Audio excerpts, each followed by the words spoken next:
All right. Hey, Acupuncture Land. What's happening?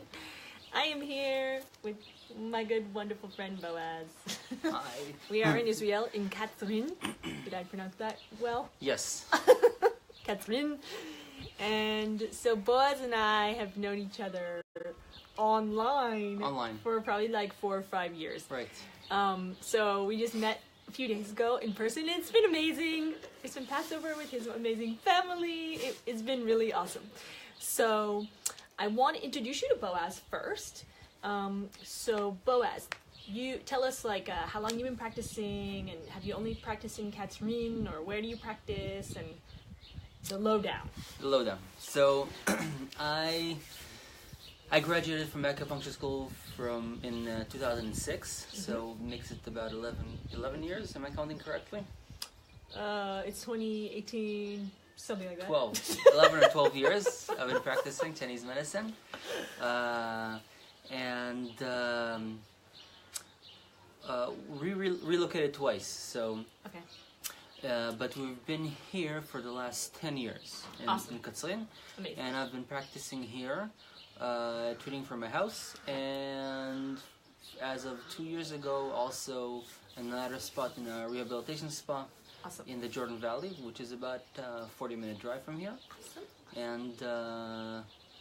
And yeah, and it's I love acupuncture. Yeah. What I love about Boaz is, so he joined my program, years ago, which is how we met. And he's always trying something new. You always have another idea, and you want to try this and you want to try that, and I love that, because as everybody knows, I'm huge on action taking. So Boaz is like the action taking acupuncturist. Okay, so I love hearing people's stories about how you got started into acupuncture. So what was your story? My story is, when I was in high school, I saw an ad in a local newspaper for the agriculture communities where I was living, and there was this whole page ad at the back of the paper about learning acupuncture really close to where we were living, and that was piqued my interest, because I was doing martial arts back then, and the whole Chinese thing was anything Chinese or Japanese was cool. So it really piqued my interest. But then I was in high school, and right after high school we enlist. So I did my military service, and 3 years later I forgot about it. Oh. So I enrolled into university, like any guy, You either finish the military here, and you do a tour in South America or the Far East, or you go straight to school. So I went straight to school, and where I was working while I was studying. This one guy just mentioned that he's finishing his first year in Chinese medicine school, and that brought everything back. And you're like, oh yeah. And you can really study this. I saw that ad. Yeah. 5-6 years ago. It's possible. So, and at the time I was really not finding myself in the academic world so much. I was moving around from one department to the other, and then all of a sudden, when this opportunity with Chinese medicine presented itself, I said, "Wow, this is really something that I want to do." I don't see myself being an academic person, as sitting around in an office and studying, or I didn't see myself going into business school or anything like that. Yeah. So I just decided, okay, I wanna do this. I wanna help people. Yeah. I wanna affect people's lives. Yeah. And this sounds great. Awesome. So I checked a few schools, and then I picked the one that most suited me, and the rest is history. Awesome. And so you specialize in pediatrics. Yes. And so what led you down that path? That's an interesting story. It's a good story. So we moved to Catherine 10 years ago, and I think it was either on the end of the first year or sometime in the second or third year, something like that. Let's see if they were talking to us yet. If you want to ask us questions, go for it. But we haven't gotten into the juice yet. So these parents call me, and they want me to come over and treat their child. She's having an asthma attack. It was the first time anybody asked me to treat a child, a kid. Yeah. and I was kind of nervous, and I even spoke to one of my friends who actually was a pediatrician already, somebody who studied with me in class, and he gave me some pointers and some tips and ideas. And so I came over and I sat down with them, and I talked to them. I looked at the child, and it was like the problem was blatantly, the diagnosis was so obvious. Of course. And the points were so, like, the points were just calling out, needle me. And it was so obvious what I was supposed to do. But the child was not responsive, and she didn't cooperate at all. And nothing, I wasn't able to do anything, even though I had the knowledge and I had the diagnosis and I knew what I wanted to do, but she didn't let me get close to her first time I saw her. So so I went out of there and I was kind of devastated for a while. And we had a small family back then. I was just thinking, what, my kids are going to get sick and I won't be able to treat them? What is this? So I went into, I just, for me it was, this doesn't make sense. So I went into looking into where I can study pediatrics. Elad! Hey, Elad. What's up, Elad? So I was looking to where I can study pediatrics, and then it's like how you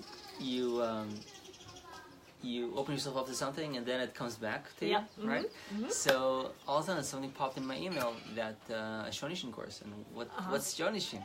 And that was my and doing that Shonishin course really opened the door for me to, and I actually found out how I love treating children. I mean, I enjoy acupuncture, I enjoy treating people, but when a kid walks into the clinic, it's like a party.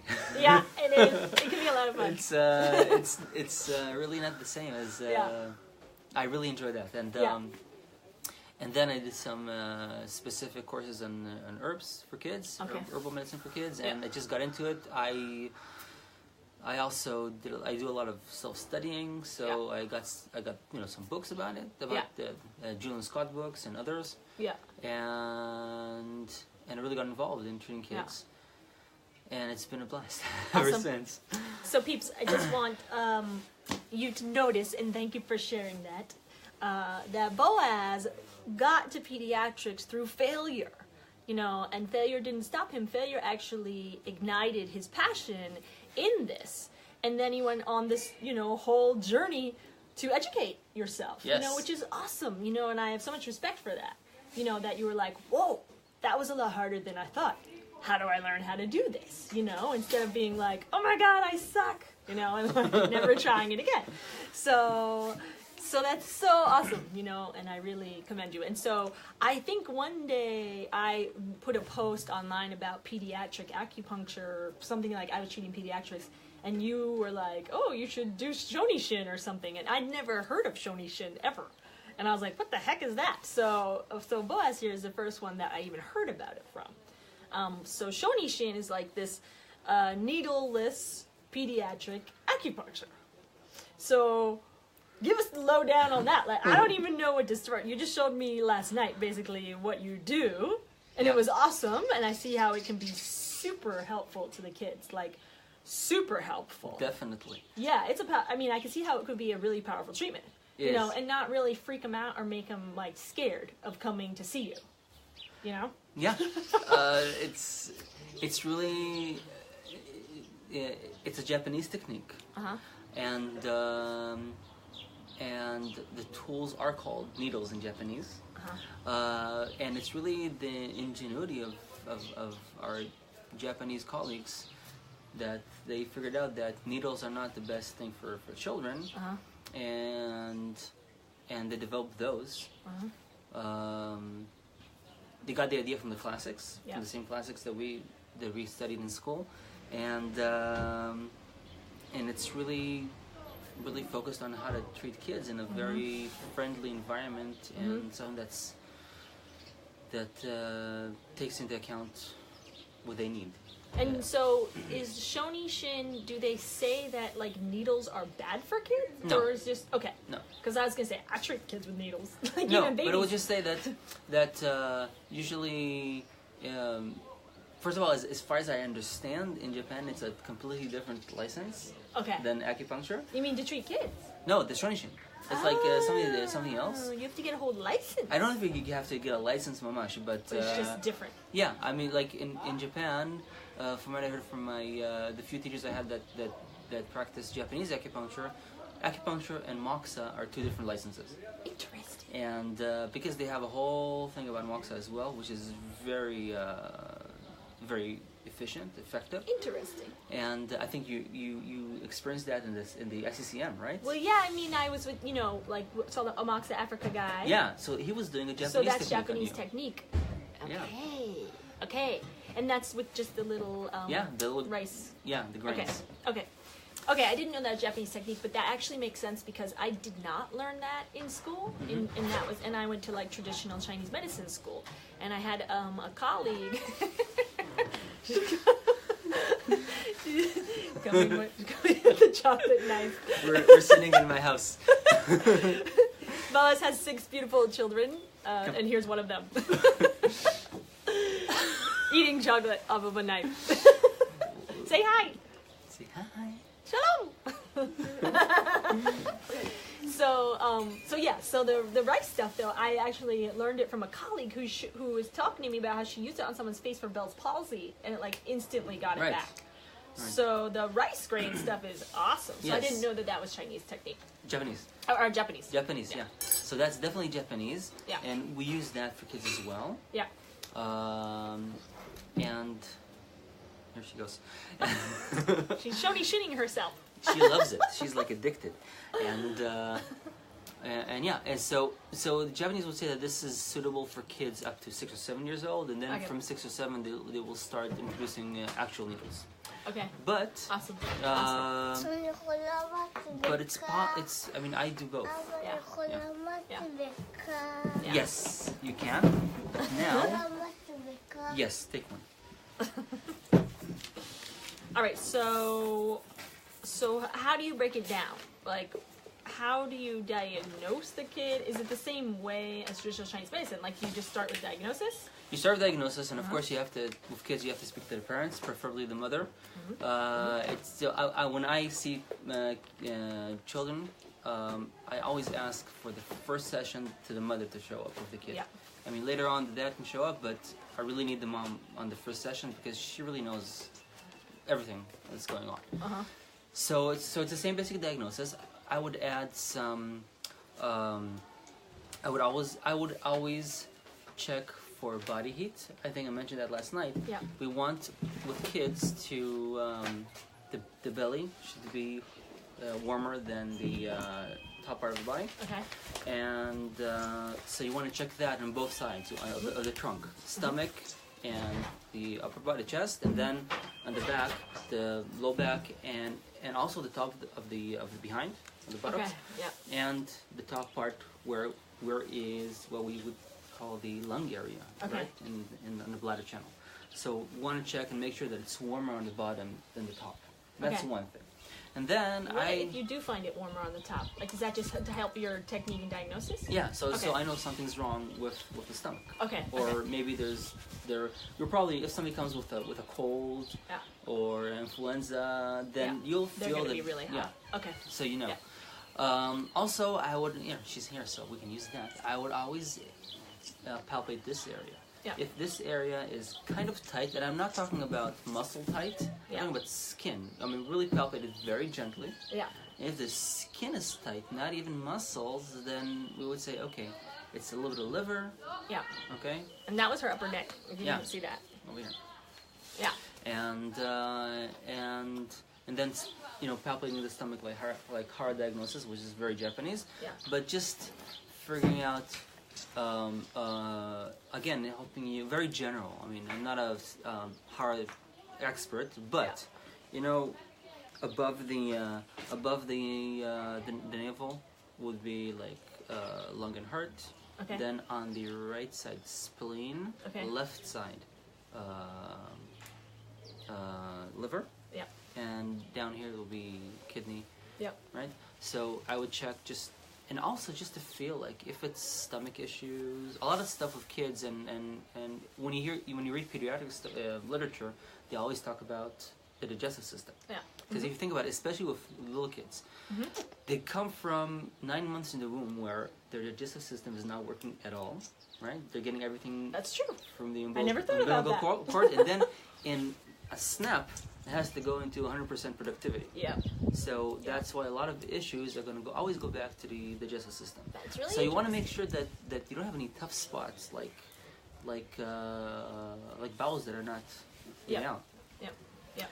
And then I would always check the stomach channel on the shins, on the lower leg.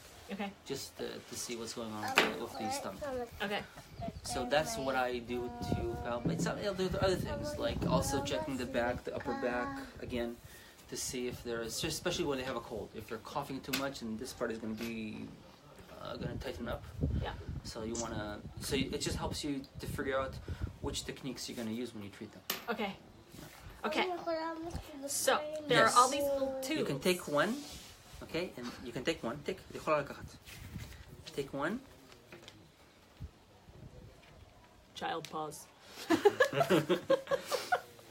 Okay, she's busy down here. She's busy. Yeah. Okay, so there's all these tools. Yes. I don't know if you guys I've never seen these before, so I'm gonna show you.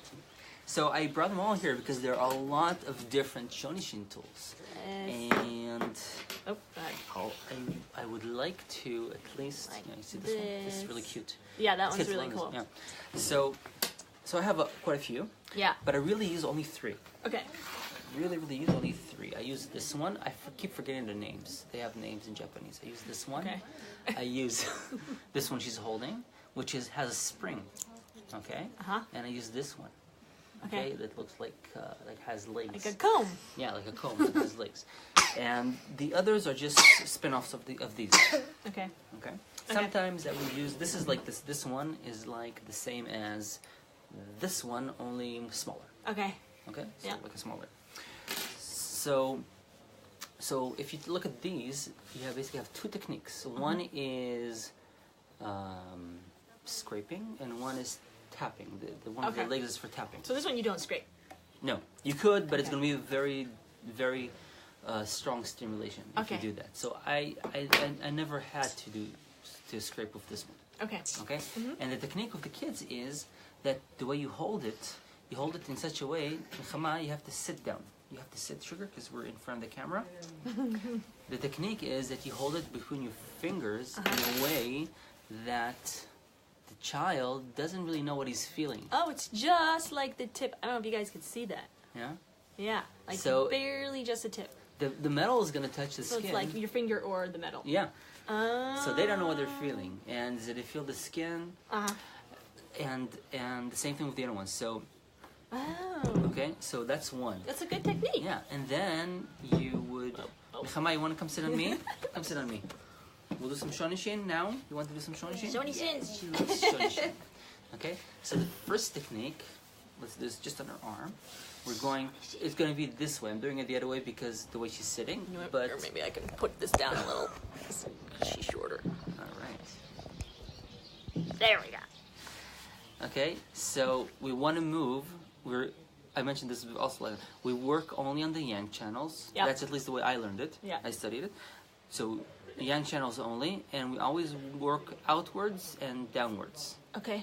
So for example, the arms are going to be this way. Okay. Yep. So it's just like this, very quickly. And what we want to get is a skin reaction. So here she's healthy. So it's just going to be, the skin is going to be a little bit pink, and that's it. So we're not even going to see anything because she's healthy. Yeah. Now. Okay. So it's basically like same when you gua sha. Like you want to get the. Yeah, but with gua sha, you really want to get a strong reaction. Yeah. And here you just want to get you want to make sure that there is a reaction. Okay. And that's it. Yeah. Anything. And with kids, really, you have to be extra sensitive because if you overstimulate, everything goes. That's true. Right. So with this, if you're not, my teacher always said, if you're not sure do less. Just less on kids. If you think if you're on the edge of maybe too much, then do less. Yep. Okay. Yep. So you would do this, and if, for example, and there are areas that you would use this one for scraping, and there's areas that you would use this one for tapping. And tapping is basically dispersing. So if she has a tight neck and shoulders, then I would use that to tap. So let's just tap her. Do 20. So just like that. So she's feeling my fingers. And you like it? Yes. And she likes it, right? And this thing is very ticklish. I mean, they feel my fingers, but they start laughing. Yeah. And sometimes they laugh wildly. It's so much fun.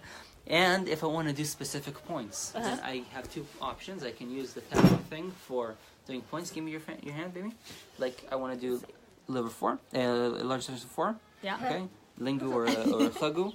So I just tap the area until I see that it's a little bit pinkish. Yeah. And that's it. And same thing if I want to do Ren 12, stomach 29, 25. Okay, cool. So you can do specific points. Scrape. And then tap. Or you can use this one for specific points, which is just, it's a spring. So it's just pressing the points. So if I would do, and by the way, with kids in the clinic, it's just like, here, can you please hold this for me? Come on. She's spacing out. You're getting her relaxed from treatment. Yeah. Oh, she's looking at the screen. Okay. And look what she's doing. She's already starting doing it on her own. Yep. So I would press the points and just use this to press. So it's very gentle. The spring is very, very light. So it works on children. The younger they are, it's going to be more effective. Okay. And then, so like I said, I use both this and needles. Yeah. A lot of times I would just do this. Sometimes I just need a very general treatment. Yeah. And that's it. And and a lot of times I would just I would throw in the other points that I want to throw in. And usually it's I just like 1, 2, maybe top 3 points. That's it. Yeah. With the kids. And then do kids what kind of treatment plan do kids have? With me, I want to see them twice a week or 3 times a week. Okay, so it's kind of the same. Yeah. Okay. I want to keep it condensed and short. Yeah. So in a week or 2, they're done. Yeah. Okay. And I really don't feel that. I mean, you talk about this a lot on your course and about follow-ups. Yeah. I don't think that kids need follow-ups because they're healthy. Generally, they're healthy. It's not like us. We get out of balance. I know what you mean. The tune-up treatments. Yes, that makes sense. Kids should come only when they're really something's happening. Yeah. Or if a kid is prone to catching colds or asthma, then okay, before winter starts, then you would bring him in for prevention. But that makes sense. Yeah. Because they're generally healthy. They're generally healthy. So then what, can you share with us what your most amazing case of healing was that you experienced? Yes. That's it? Okay. You want to go back inside? Tada raba! What's that? You want that? Okay, so you have to wait quietly. Okay. Yeah, when I started in the rehabilitation spot 2 years ago, my first patient was a 9-year-old girl, and she was having stomach aches for the last 6 years, cramping stomach aches. And she was 9. And she was 9. Her whole life. Yes, and the doctors were thinking about maybe this is a little bit. Psychological. They were thinking about those kind of medicines for that. And I heard it was in a lecture that she came to the lecture, and she asked a few questions, and I was hearing what she was saying, and I asked a few questions back, just that I can get as much information as I can in a setting where there are other people, and I just knew that this is completely physical. So, she came over, and she was my first patient there, and it was amazing. We did a Shonishin treatment for her, a 9-year-old kid. I added just 2 more points with needles because I felt it was very important to get a stronger effect. And the idea that basically she was constipating. That was the whole thing, and no one bothered asking about that. Poor little and thing. with us, it's like the second question we ask, yes, right? It's so. Of course, we're gonna think that if someone has stomach pain. Yeah. Yeah. So nobody bothered asking about that. And the mother even didn't make the connection when she told me the girl has a bowel movement once a week. She didn't even think about it. The mother didn't even make the connection. That's what's like, you know, it's such a blessing, I think, about our job, that we be able to put the pieces together for people, you know, to help them for the rest of their life. You know, because what we think is so obvious because we are just thinking about health and how the body works every day. It doesn't even cross people's mind. Right, exactly. You know? And it was amazing. We did the first session. That she had, I don't remember how often, but she started having bowel movements regularly, and the pain was the next day. The pain was gone 95%, the mother said. And then the rest of the sessions were just to maintain that. Yeah, that's amazing. And that's amazing. Yeah. I mean, because you know, you saved her life basically from like who knows what they were going to try next with her to get rid of her stomach pain. And you're saying that they thought, you know, maybe it was like the psychological pain, when really it was just she was constipated. You know, so they could have popped her on meds or who knows what. Who knows what? You know, and you saved her from that. And it was very simple. It really very simple. It was basically almost 100% Shonishin treatment, and throughout the other sessions as well. Yeah, it was very. That's amazing. Melissa here is asking, do you start on the front or the back of the body? It doesn't matter. With kids, the great thing is, whatever they let you do, you do. And then as they move around, I mean, a lot of times I would treat kids when they're sitting on their mother because they don't want to, they don't feel safe. Yeah. Like this one does. Nechama, this is in the way. I'm sorry. You have to let us do this thing. We're doing it. You see the camera? That's what we're doing now. Okay? So if you can't, you have to go back inside the house. Okay? You can sit quietly and Abba. So whatever they give you, if they're sitting on the mother, for example, the first time sometimes, and that's important actually because sometimes one of the most important things with kids is to develop a sense of trust with the child. Yeah. So I always tell the parents when they talk to me first, initially, that I let them know if the child does not want me to do something, I will not do it. Which means that even if the child will not let me treat them the first time, it's still a session. Yeah. Okay? And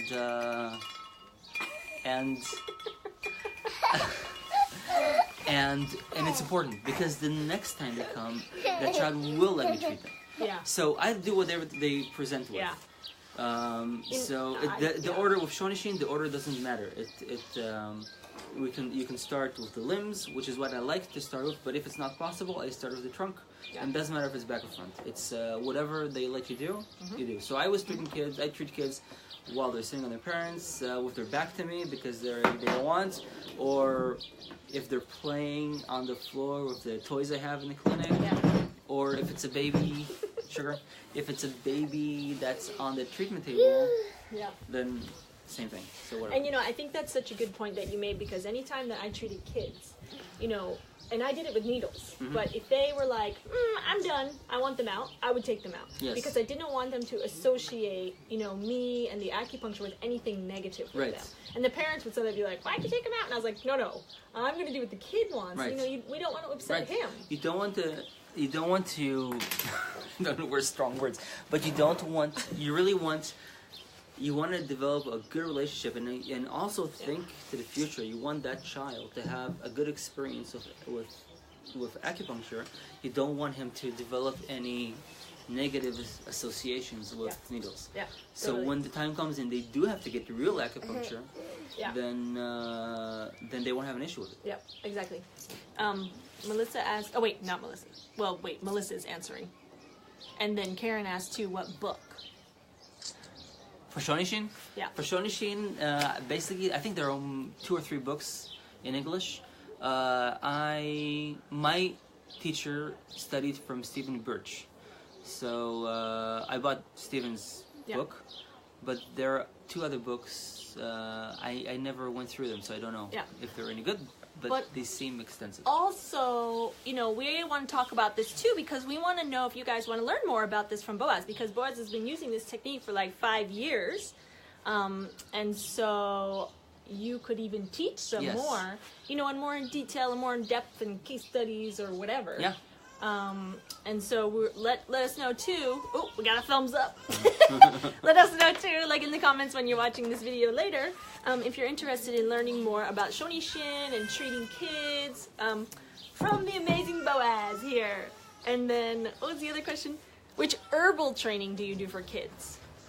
How did you, because you said you learned a bit more specific herbs from kids. Was that just a class, or was it anybody's technique? It was a course, somebody who studied in China, and basically he told us when he was one of the times that we were talking, he mentioned that he barely does any needles. He only treats with herbs, and that's relatively common in Israel because a lot of people do their internship in China. Oh yeah. So so they come back as herb masters, and so a lot of them, because in Chinese hospitals you have departments, and acupuncture is one department and herbology is the other part. So if they stayed and studied extra in the herbology class, that's going to be their tool. So he came back, and he is really his name is Gilad. Gilad Arbel.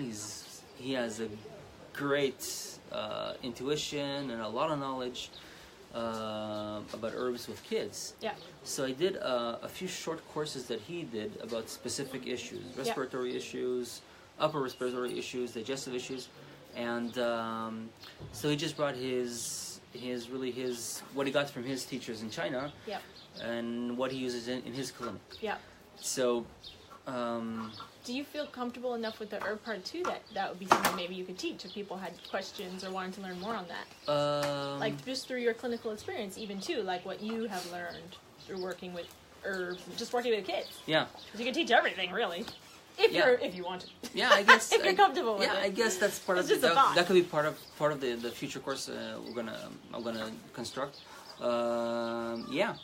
Not a problem. But there isn't.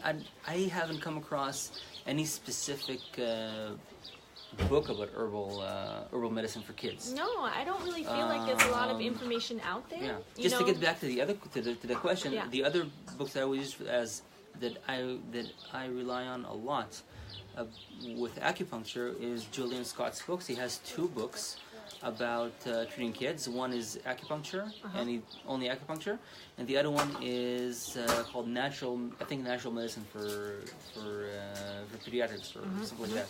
And that's general. He has it's more for the lay people, but it has a lot of stuff in it about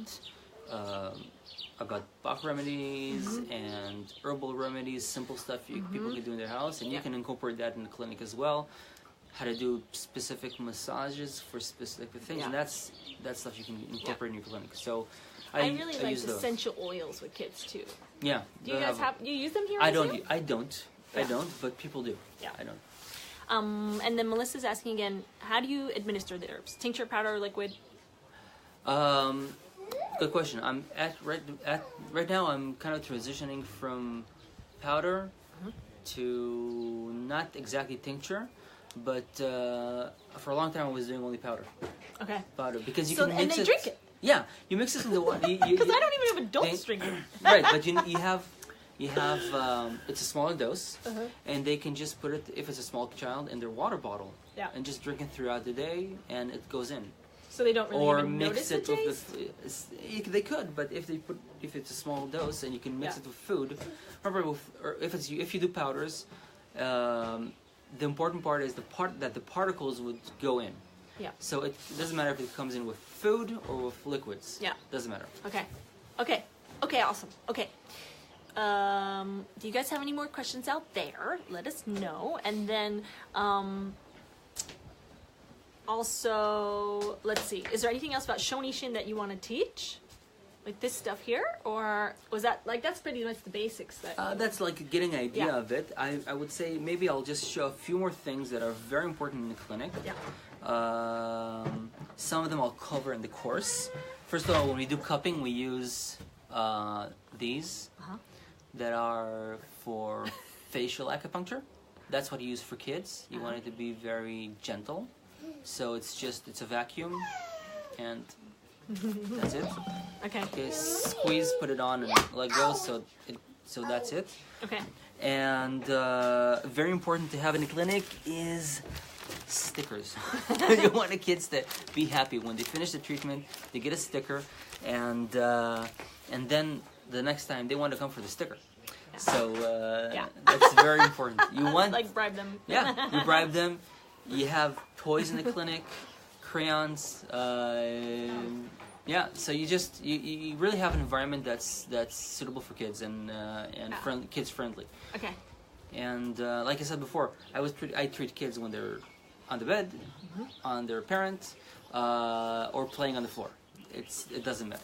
Yeah, I agree. I was the same with mine in the clinic. Like, just let them whatever they want. Whatever they treat want. them anywhere. Yeah.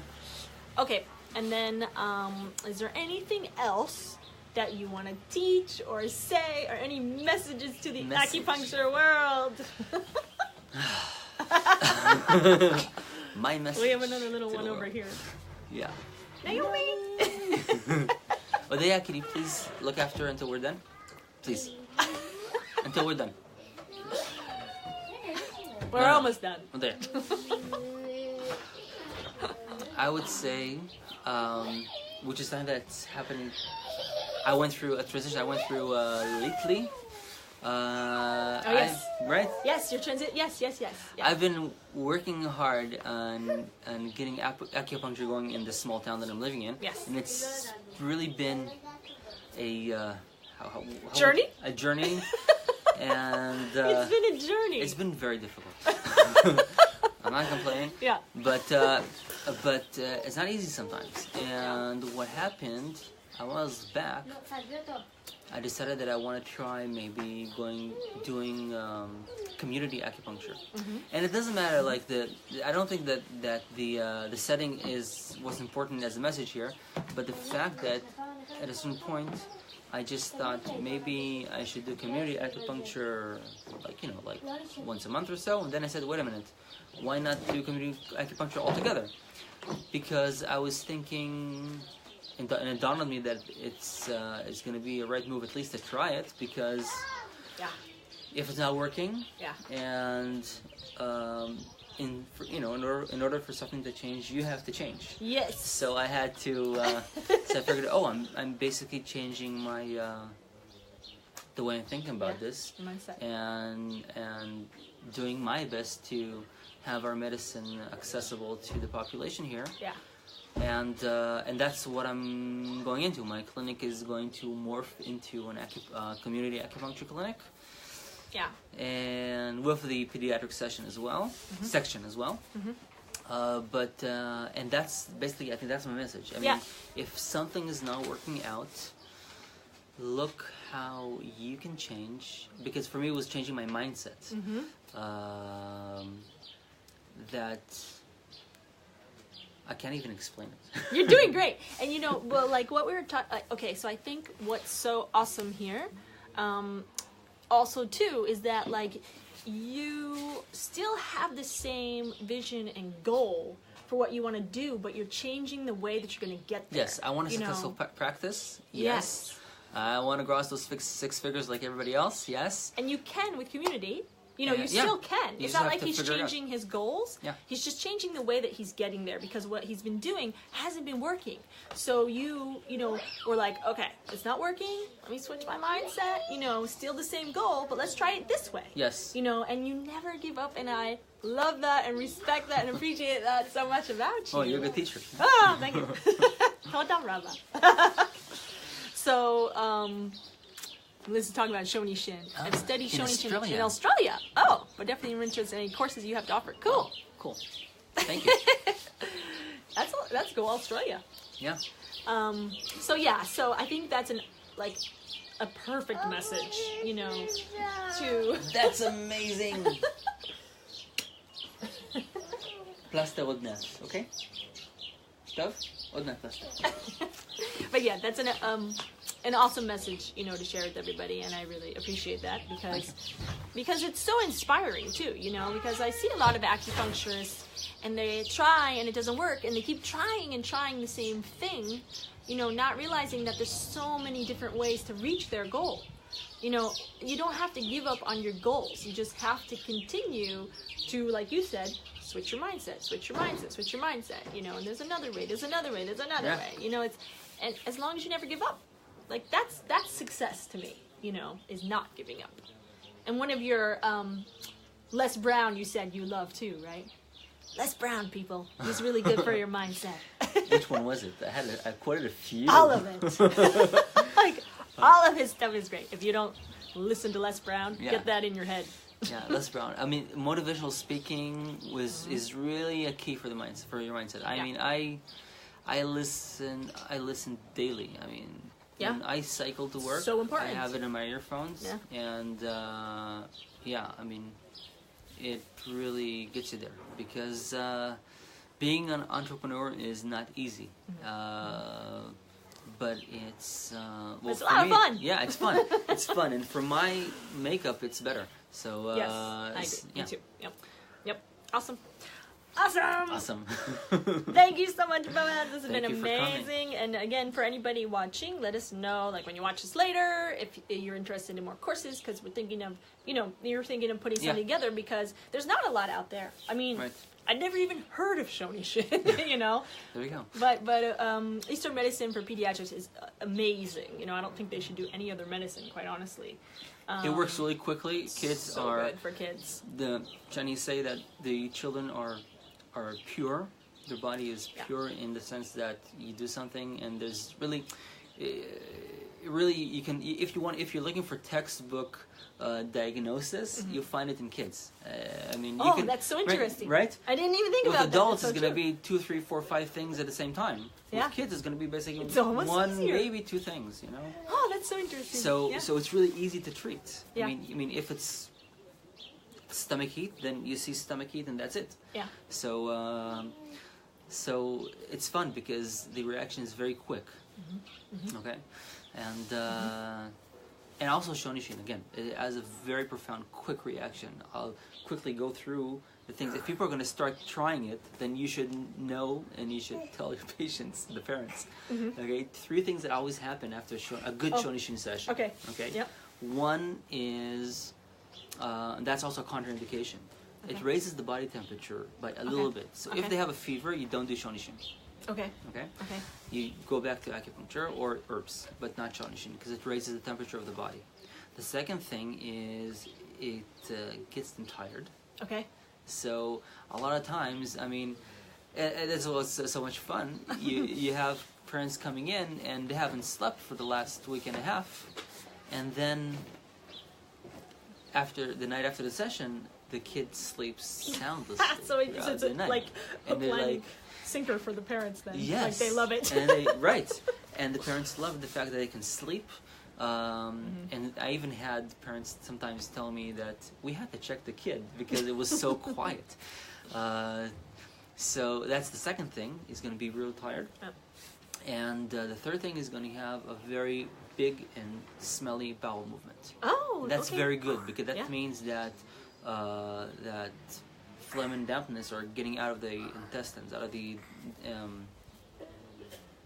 digestive system. Yeah, because the babies and kids are little damp heat balls, basically, right? Yeah. So that's very important, and that's an indication of a very good session. So, and that's something you should tell the parents to watch out for if they. Awesome. Those are 3 excellent tips. Because if people want to start, that's good stuff that's happening. Yes. Awesome. Okay. I think that's good. Yeah. Anything? Yeah. I mean, you could probably keep going forever. But I can keep going forever when it that's comes to why kids. we want you to make a course for us. Yes, I will. Okay. So, thank you so much, Boaz. This has been awesome. Leave us questions, comments, anything in the comments. Yes, and I'll answer them. Yeah. And we'll see you next time. Bye.